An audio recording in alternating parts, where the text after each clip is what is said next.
Mobile smart झाले पण तो वापरणारा माणूस मात्र शॉर्टच राहिला। आता खूप लांबचं नाही, कालच सांगते। आमच्या शेजारचे काका माझ्या बाबांकडे येतात व त्यांना एक प्रश्न विचारतात। मुलगी 12वीला आहे, हुशार आहे, तिला कोणता मोबाईल घेऊ बरं?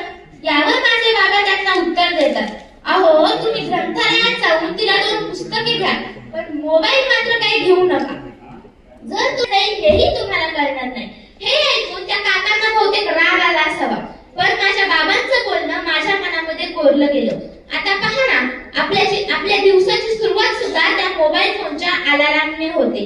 आजकालचा तरुण एक दिवस तर लांबच राहिलो, 1 तास सुद्धा त्या मोबाईल शिवाय राहू शकत नाही। संत असे म्हणून गेले, अति असे कधी काहीही नसावे, अति असे कधी काहीही नसावे, प्रमाणामध्ये सर्व काही असावे, प्रमाणामध्ये सर्व काही असावे।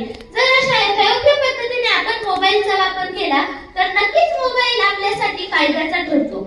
आता मोबाईलचे फायदे सांगू इतकेच कमी आहे।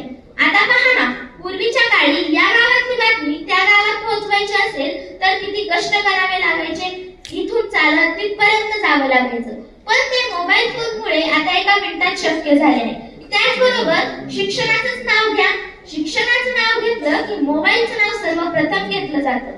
आता सर्व मुलं चॅट जीपीटीचा वापर करतात। जर आपण मोबाईलचा जमेल तितकाच आणि लागेल तितकाच वापर केला तर नक्कीच मोबाईल आपल्यासाठी शाप न ठरता वरदानच ठरेल व तोट्याची न ठरता फायद्याचीच ठरेल। याबद्दल माझ्या मनात कोणतीही शंका नाही। तुम्ही मला या ठिकाणी बोलण्याची संधी दिली त्याबद्दल धन्यवाद। जय हिंद, जय भारत।